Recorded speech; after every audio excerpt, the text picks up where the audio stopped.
6 p.m. Assalamu alaikum. This is Radio Pakistan. The news read by Daman Zaman. The headlines.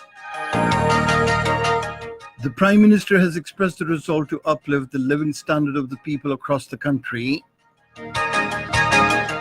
The Information Minister says major companies of several countries have expressed keenness to invest billions of dollars in different sectors in Pakistan. The Minister for National Health Services has said over 20 million health cards will be issued to the poor people under the health card scheme to be launched tomorrow. In occupied Kashmir, demonstrations were held today in connection with Human Rights Week to draw the world attention towards the gross human rights violations by the Indian troops in the territory. In Afghanistan, 14 army soldiers have been killed in a Taliban attack on an army camp in Herat province.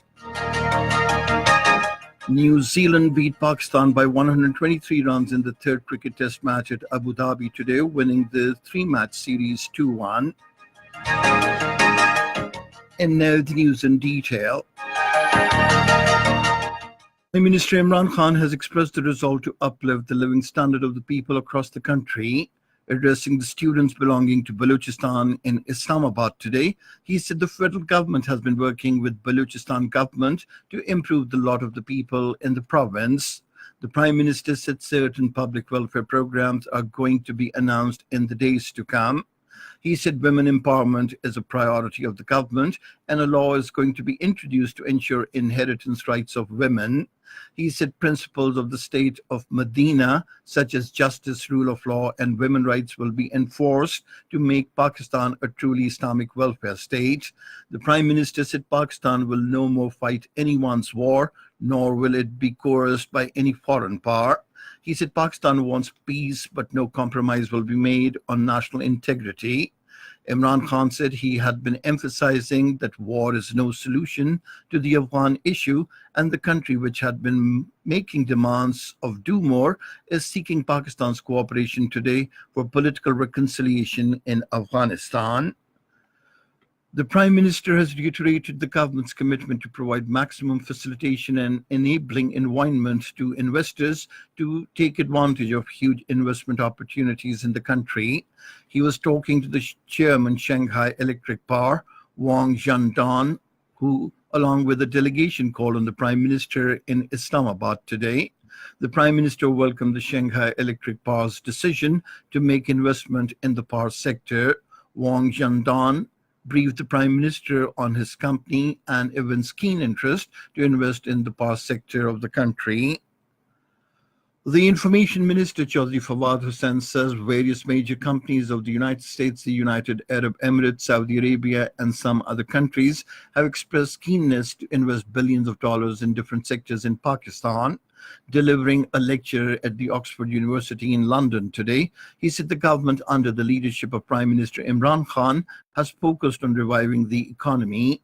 The minister said measures are being taken for the establishment of special economic zones and industrial development. He said China-Pakistan Economic Corridor is a great economic project. Chaudhry Fawad Hussain said the civil and military institutions are working in complete harmony in the country.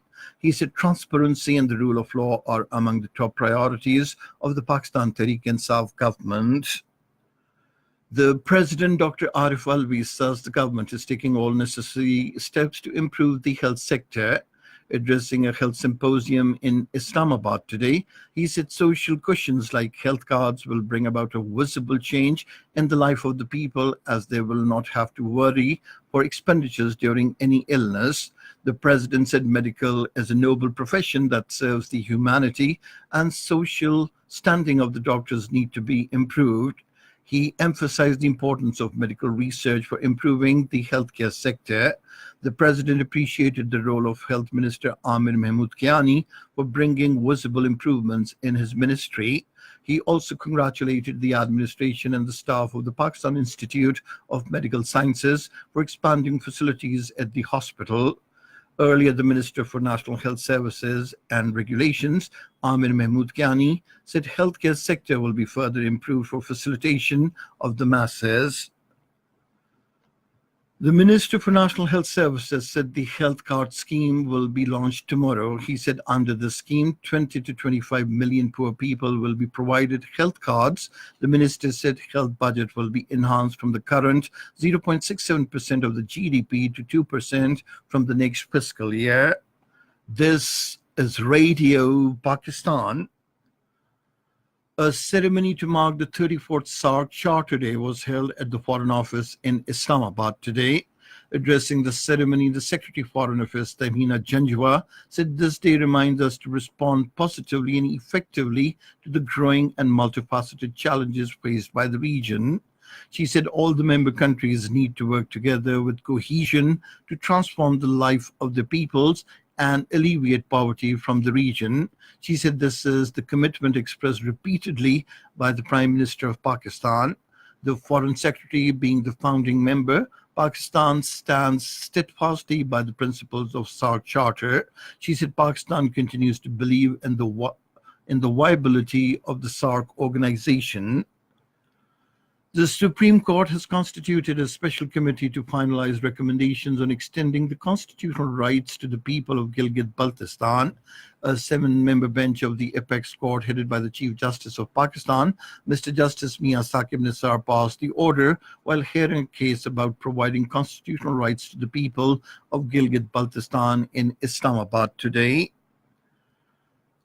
The Commander Rawalpindi Corps Lieutenant General Bilal Akbar visited the exercise area in Jhelum Division to witness a brigade-level training exercise near Jalalpur Jattan today. According to Inter-Services Public Relations, the commander appreciated the high standard of training and professional excellence of the troops. He emphasized on all ranks to continue their focus on training and combat preparedness.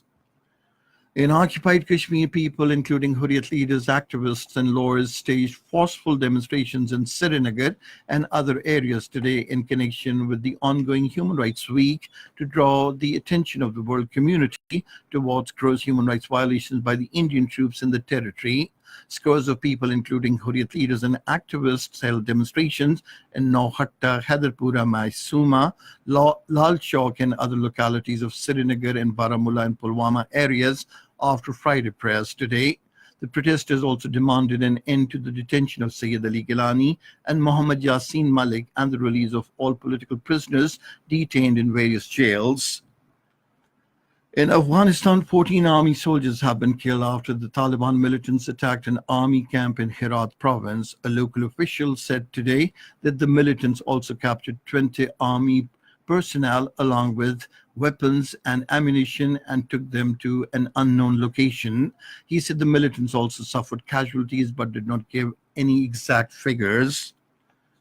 South Korea and the United States will hold the 10th round of negotiations next week in Seoul to share costs for the American troops stationed in South Korean War 1950-1953. South Korea's foreign ministry said the two sides will make an in-depth discussion to coordinate the positions of both the sides. And now news about sports. New Zealand has won the 3-test match series against Pakistan by 2-1 after winning the third test by 123 runs at Abu Dhabi today. The final scores: New Zealand 274 and 353 runs, Pakistan 348 and 156. Kane Williamson of New Zealand was declared man of the match, while Yasir Shah of Pakistan man of the series. And finally, the weather. Mainly cold and dry weather is likely to prevail in most parts of the country during the next 12 hours, while partly cloudy weather conditions with chances of rain with light snowfall over the hills is expected at isolated places in Gilgit-Baltistan and North Balochistan. However, foggy conditions are expected in Gujranwala, Sargodha, Faisalabad, Lahore, Sahiwal during night and morning hours. And that is the end of this news bulletin. For more news and analyses, log on to our website, radio.gov.pk, and you can also watch the live video streaming of our bulletins on the link facebook.com/Radio Pakistan News Official.